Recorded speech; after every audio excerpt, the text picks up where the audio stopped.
Isn't your God at the loo? Maybe you must wait for your God to come back from the lavatory. I will only ever speak about their God coming back from the lavatory. They will try to kill me, but they will fail. They will not be able to knock me out. And just as I was moving out of the old ministry, there was a spell done by the lady at YouTube on some, listen, you must quit altogether. Don't even bother a new ministry. Don't go, don't try. What are you doing? Like, listen, the Lion of the tribe of Judah has roared. Who can but prophesy? She's sadistic. It's unfortunate. She's become this thing. She was like a prostitute, but South Africa is full of unloving men, especially in the black community. Yes, I'm not blanket painting. I know that there are better people out there, but those who are running the show within the Pareto principle are destroying enough for it to be a thing of a non-mentionable. So because she was not loved as a prosy, because she was not brought down from the ledge of prostitution, yeah, now she's destroying innocent girls. She's destroying innocent women. She is destroying righteous women. And it has become a prerogative in entire life. And that's why I have dedicated my ministry to trying to snatch females. And whatever men want to listen to me anyway, whatever do you, right? I'm trying to snatch women from crazy ideologies and so therefore from the flames of hell. And I'm also trying to make you open your eyes, pop them, peel them like some onions. Peel your eyes open to see, okay, scan the periphery, gather data. That out there and literally almost every third or second person, we are tagata. And so you can't just be jolaring raf. You don't know if you're organically in love. The only way that you're going to know that you're organically in love is if you're super consecrated and God is out here being the one to orchestrate your love story. Me then personally as Karabo at this gargantuan age of 41, with people trying to make me open ispatch because they think that my nether regions are a wallet. Yeah. The Lord showed me I'm gonna get married, and I'm going to get married in particular to an American man. Like I said, I'm going to America, and my first pregnancy is going to be conceived easily. I won't struggle, even though I've got apparently a geriatric womb. And I am going to carry to term twins that are a boy and a girl for a first pregnancy, just as a starter. Yes, from whatever age I get married. And listen, it's not 41 because I'm 41 now. I'm not going to struggle to conceive. I am going to be all right. And all right, some more. And I'm going to be able to finally live and thrive. And I am going to move to a country that has closed its borders to immigrants because we've got enough. Precisely because my case is going to be that unique. I am leaving, and I am getting married, and I am having children, and I am going.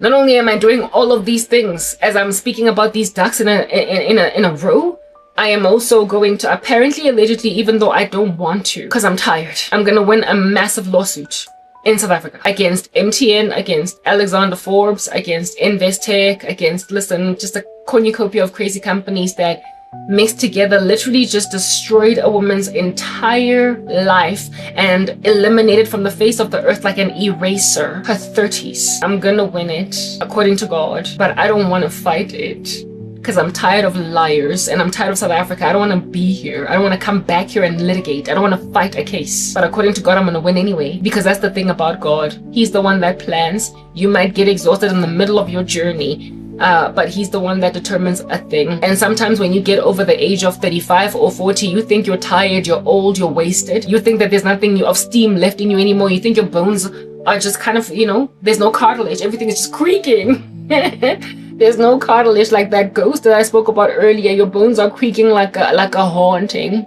They're cracking as you move. You feel tired. You don't have as much stamina and energy, because you're over the age of 40, and so for those reasons you feel like you could never ever just have the vigor of fight in you that existed in your younger years, until you remember that the Colonel, what KFC, only made success with that particular brand from the age of, I believe, 50 something. So there are people that God grants prosperity in their very latter years of life. And then you also, I've been watching movies of the Bible, right?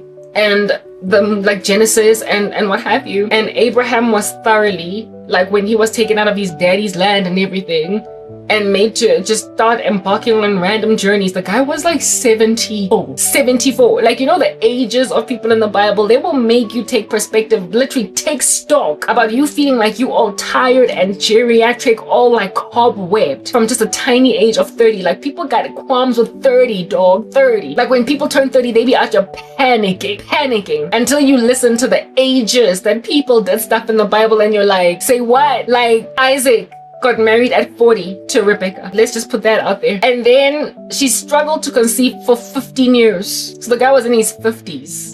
How did Isaac wait 40 years to marry? 40. Why was that even normal? Yeah. Why did the guy get from the age of 1 to 40 without it just kind of coming in the minds of parents and everybody around that, listen, the guy needs to get married? Like, why wasn't it just dwelling in their bones that maybe when he was like 25 that, hey, let me get a wife? When he was 26, now when you turn 30, people be like, yo, yo, yo, yo, and they start running around like headless chickens, okay? Because the society is ageistic in the worst way. It is ageistic. And while I understand that people back in the day used to live to ripe old ages, what you need to understand is that a ripe old age is a gift from God, because long life are in his hands and pleasures everlasting. And God is the one that cut the age of man to the age of 120 after the days of Noah caused so much wickedness on the earth that God cut their days to 120 years. So they lived longer because they were righteous.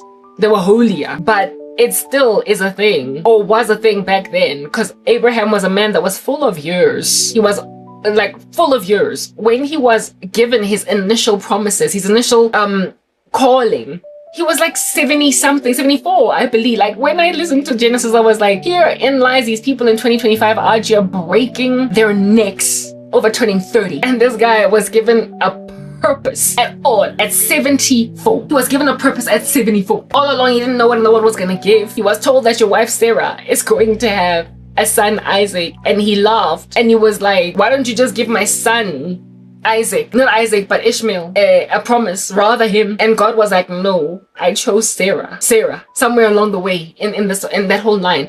The man was old when he moved out of his father's camp and his people's household and embarked on a call of God. So, guys, Everton, God can treat you like you're a spring chicken when you are 63. Also, another story that really resonates in the scriptures is Moses. You remember Moses? The Hebrews really messed up, and God was big mad at them for their golden calf and all that stuff. And then what did Jesus say? What did God say? What did the Father say? He was like, I am going to wipe these people off the face of the earth and I'm going to make you a nation. At that stage, Moses is like decrepit. Like, he is old.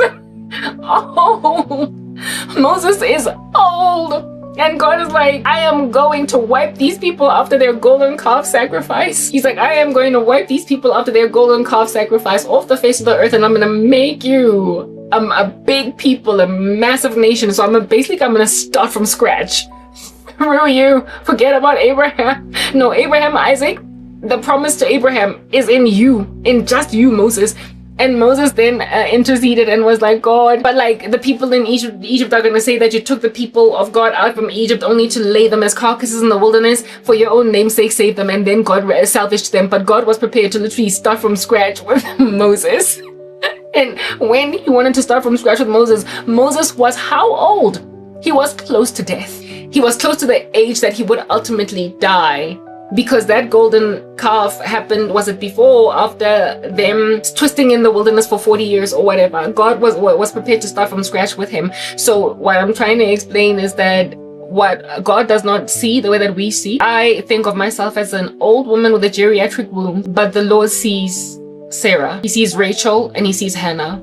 The Lord sees, I see a spinster. He sees a single young woman. I see biological clock ticking. He sees a fertile woman with a whole perfectly viable womb that is usable to bake some babies in an oven. And you will see, the Lord is not ageistic, and the Lord is not governed by the laws of man. And he does not do things in accordance to what we think ought happen. So, Mina, as Karabo, as tired as I feel, and as much as I imagine that I don't even have cartilage anymore in my bones, because I'm 5 seconds away from making like the grudge when I'm crawling, okay? With me creaking, the Lord happens to see a woman that is exhausted because of spiritual war, but there is so much energy in her that she's one day going to fight a lawsuit, a multi-million rand lawsuit, and win it. And she's somehow, somewhere along the way, going to prosper to have twin children as a first pregnancy, get married. She's going to get immigrated out of a nation, and she is going to share her testimony from another country. Proper people are finishing up their closing. They're getting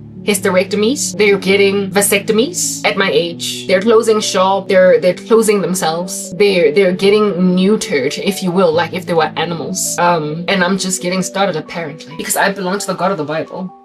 I gave my life to him at the age of 26, expecting that, give me a husband in the next year and I'm still single at 41. Give me a husband in the next year and I'm still single at 41. The Lord saw it fit to do things that way to remind you that the God of the Old Testament that split the Red Sea, that gave Sarah a baby, that gave Hannah a baby, that gave Rachel a baby, is the God of the New Testament that also gave Elizabeth a baby. Like, he's the same God. He has never changed. And so I hold on to him. I trust him.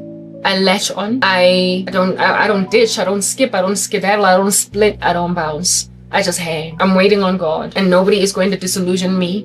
Nobody's going to make me feel like, yo, I was born now. And especially when I live in a country where that does not practice witchcraft anymore, y'all.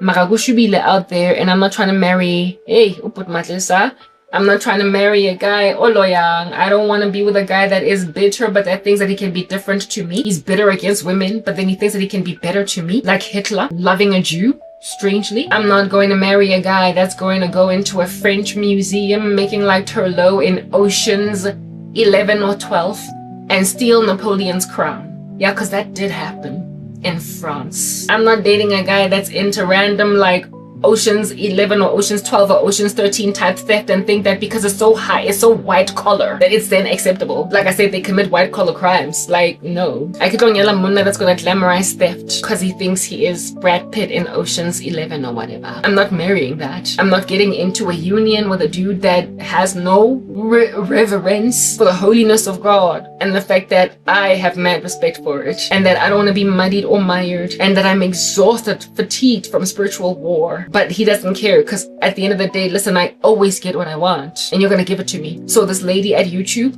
she's going to give these guys my contacts again. She's going to fax them. It's her job. It's her mandate. She can't not give them my contacts. She can't rebel. She can't just say, I don't want to do this anymore because then they're just going to eliminate her. She's stranded. She's trapped. She's stuck. Ahoy.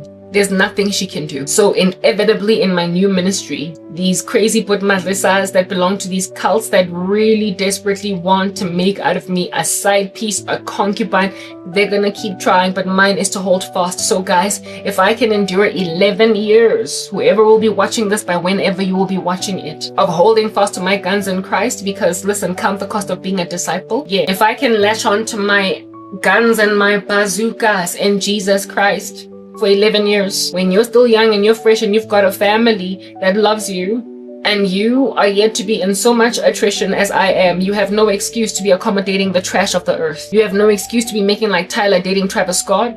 You have no excuse to be giving some strange dude a baby out of wedlock, and you have no excuse to be impatient out here almost as if though your bladder is full and you can't stop wiggling around and that's how fast you want to be making babies. No, you cannot desperately be giving random people kids that are going to make out of you. At least that's what you say to yourself, at least I'm his first baby mama. Mamiline guys, you can't even keep affording to be making all these babies. Why? Because of the fact that there's so much venereal disease. Like now, you know, the only threat when you're busy out here having unprotected sex in this hookup culture is not just pregnancy, it's also illness, and this disease is incurable. I was reading an article the other day on, I think, IOL, speaking about how South Africa might be very close to a cure for HIV. Listen, if there is going to be a cure for HIV, it will not come from this country. We are too judged to be winning Nobel Peace Prizes for medicine. It's not going to come from here. South Africa is too judged to bring anything good forth. They must first repent if they want God's good tidings. You will not be accoladed on a global stage. You are not going to pioneer medically a cure for something that the world has been desperately longing for years. You might come really close, but you will not get very far. You've indeed got brilliant scientists and brilliant minds in this land. Listen, I come from here. Elon Musk is from here. A whole chunk of really gifted people are South African, but you keep kicking us out. You keep putting us in the diaspora. So you are not going to pioneer a cure for HIV. I'm telling you right now. It might come somewhere along the way in this world from some other country, but not from you. Notice how Israel has won the most Nobel Prizes out of any other single nation in the world. It's because they're God's chosen people. If you have been rejected by the Lord, you will not pioneer something so groundbreaking as a cure for HIV. But hey, you'll come close. You'll come close. It would be great if that cure was found, because then a lot of these people that are bitter thanks to AIDS might just stop doing a strange thing. And a lot of people that were infected horrifically by crazy, spiteful folk will come around. But understand, if it happens, it's not coming from here. Any other country. It might even come from Israel. I don't know. But it won't come from South Africa. I don't hate this country. I am big mad. I despise what it's done to me. No, I changed my mind. I actually do hate it. I'm sorry you made me hate this nation. I'm trying to euphemize here. I'm trying to be light-hearted, a little bit less angry in this ministry. Because I come from huffing and puffing and blowing the house down like the big bad wolf in the other space. But now I listen, I don't care. Aknatabaka South Africa, I'm done. You have breathed sighs of relief over the fact that I got nowhere. You have been relieved over the travesty that I am. What the heck? I hate you. But do a better thing and you might win yourself recovery to affections from when it is that I guess I'm hanging out in some other nation very, very far away. This here is my introductory video, and I don't know how many parts it is, but yeah, this is me, this is who I am, then this is how long I can speak for. And it's a beautiful, like, starting point to let people know that this is what I come from, this is what I'm fighting, this is the war I'm at. And if you want to get the you know, a more full-bodied discussion about what in the world I'm going through, go to my old ministries, go to my the one that is in my description box, and also not description box but in the end screen. That video will lead you to my old ministry. But if you go to my description box in my old ministry, it'll then lead you to my even older ministries to see what war I have been at for all these years. That's what we're dealing with. Yes, I am going to continue in this ministry to do shorts. I will basically just carry on having a regular YouTube channel, but that's going absolutely nowhere. Was that a long introduction? Well, I mean, it deserved all that length. It deserved all that girth because I had to set a tone. I had to set a tone, and I also had to encourage myself. I had to set a tone and I had to encourage myself. I'm finished. I feel like I've spoken my piece. I'm fra with exhaustion. It's 5 minutes past 10 a.m. Listen, I don't know how long I've been talking for, but I'm probably gonna sleep until like 3:30 in the afternoon and then just like wake up and then sleep again. But I can't sleep for too long because if I sleep, spiritual attack, it's giving, I can't sleep for too long and during strange hours because then I just get bombarded by demonic abuse. That is the story of my life. Are you happy? Are you edified? Did you like my stories? I'm that girl that tells stories. I've got a very, very fruitful life. Yes. I told you about the prostitutes. I read you a prostitution rebuke in Ezekiel 16. I told you about me ending up in a prostitutee joint, albeit not being a prostitute. And I told you about moderators and how they prostitute themselves sometimes to put madlesas that pay them bribes to destroy content creators' lives. And I told you about the incredible, insatiable prostitution of South Africa and how, like Gomer, it appears the chick just can't stop going back to a whore husband or whatever. A whore lover boy pimp person. Like the chick just can't stop going. It's like the strat, because she about these streets. She keeps on trapping these streets. She loves the cul-de-sac. She loves the robot and the pedestrian crossing. She loves the cat eyes. Motorata N1 highway or like a mastrata. That's South Africa. She's all about these cul-de-sac streets. She be adoring these T-junction vibrants. She be out here hanging out and frankly just making out with a public display of affection with a yield sign. Mastrata. Yes, Africa's a mastrata. She's a prostitute. She's a whore. And she's like father like daughter. Like father like son, like mother like daughter, like mother like son. She be out making like Gomorrah and Samaria. South Africa ke mastrata. Orata M1 le N3. Orata highway to Durban. Tandi strata lo muntu. Ha! Skontiri. South Africa. Whore of prolific proportions. She is a harlot. And I live in a harlot as a virgin, quote unquote, spiritually, because yeah, no, I've had sex before. I'm living right in the center of a whore as a virgin. It's like a prostitute being pregnant. That's what South Africa's like with Christians. The baby inside is completely pure and innocent, but goodness, it's mom. It's mom. It's just all about these streets and doesn't even know who the baby daddy is. South Africa is pregnant with Christians, but it is pregnant from indiscretion and harlotry, prostitution. Even though God gave her a nose ring like Israel, God gave her jewelry like Israel, God gave her hair bands, cute dresses like Israel, and then she decided that she's gonna go and sell herself as a prosy in the street corner over there. And then determine within her bones that albeit God having loved her, given that she gave herself to Him, that he's going to maintain his affections for her and gaze upon her with adoration now that she is a brothel chick. Now that that's South Africa. She thinks that a loving God who loves piety and holiness is going to actually be writing all that out. Nah, the Lord will clap you and hand you over to your enemies. He will hand you over to other countries to devour you. He will take your best people and move them to the diaspora. He will take your nation and squelch its economy.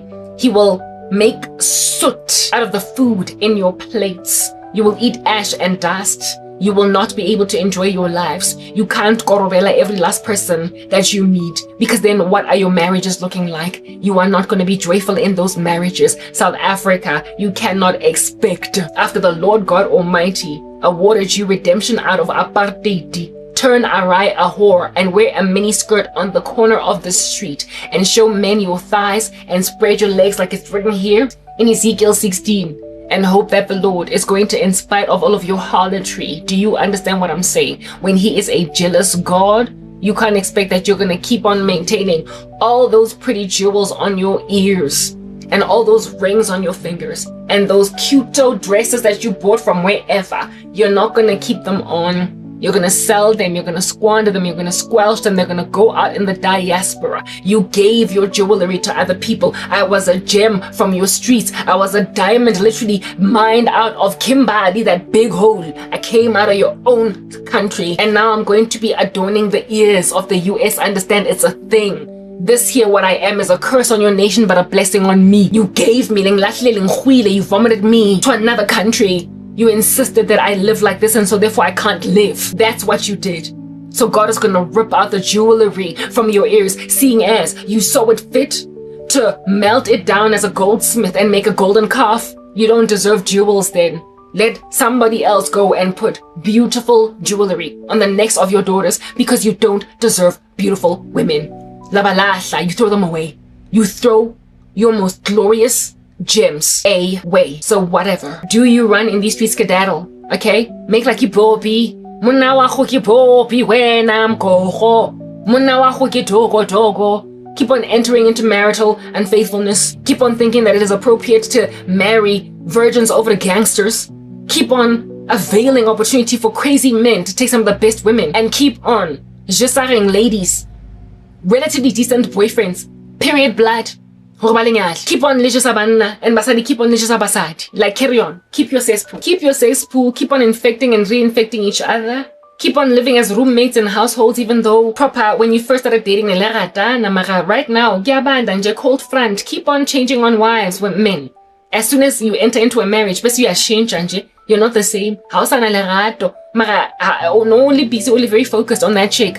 When you were busy proposing marriage on Talobola, when you were busy dating Nijola, little all over the show. Now that you're married, say only cold, say only ice front, it's only igloo. Igloo. Also comfortable, you're not cozy, you're not hospitable anymore. Now you're an igloo. Chick out to be making like an Eskimo in Antarctica. And when she's in your house, she's out to hang out in an igloo because you're still all that cold. So long bit, carry on. Marana, igloo. And I'm also not going to be an Eskimo. I'm not going to walk around in a mink coat in my own house because he called front. It's clear he doesn't even put me on his socials, and neither do I put him on my socials because I'm in rebellion. Eventually.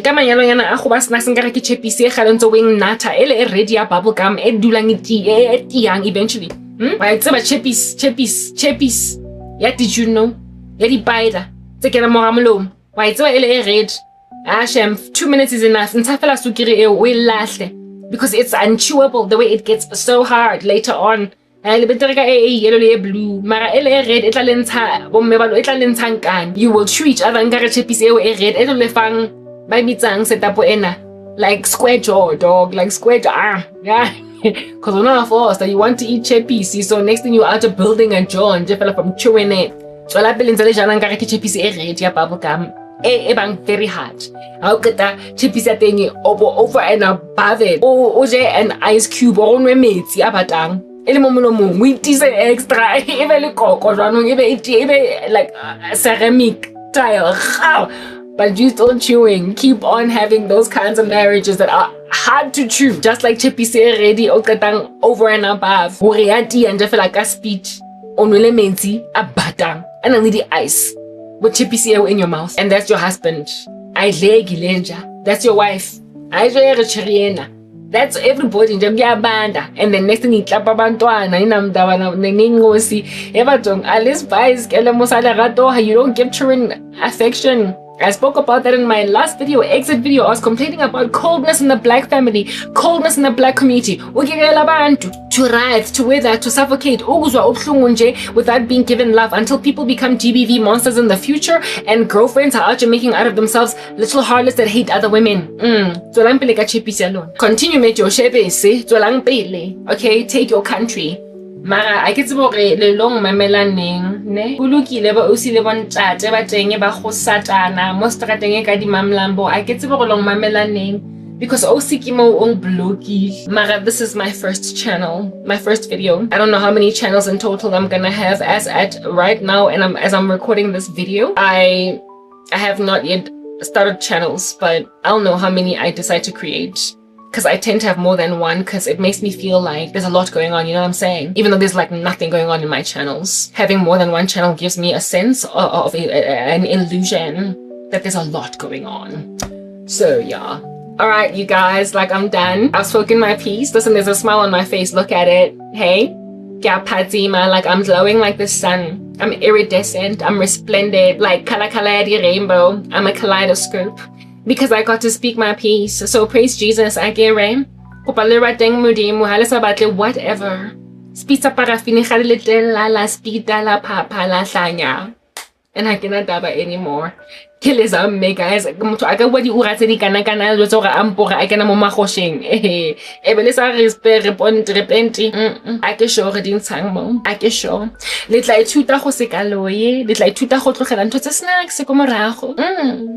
Ntle tuta go ska spita and it's like tuta go ska demanda di cohabitation ntse le fateng seta le dintswa tsa etseng sense e bathong ntse le knya ba sa di mantlong a lona le bo outi mo mantlong le sa gone le bathong le business le patala rent mara lo bola e kae ntse le fateng seta le tla tuta go tswa mo ntse snacks tse jalo. Stay soft stay soft. Le tla knya mo aga di jersey tsa lona hore le gone finally hore jersey ga go e gona o menega. Because right now itile with Dutch. Kona iso now tsamaya nje fela robot. A movie because you've hardened your heart. So mmelo go fela utile. Le tla para stay soft le tla kenya stay soft mo matlalong a lona le mo diaparong hore di gone o menega. Because right now we're here hard against the God of the universe. And in that state, listen, I cannot have a limbs and because I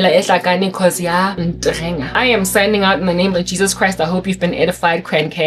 I'll see you again very soon. I'm glad that I moved over to the space. It's giving relief from our put matlesa abanye abanyanyisa. Crank. Peace.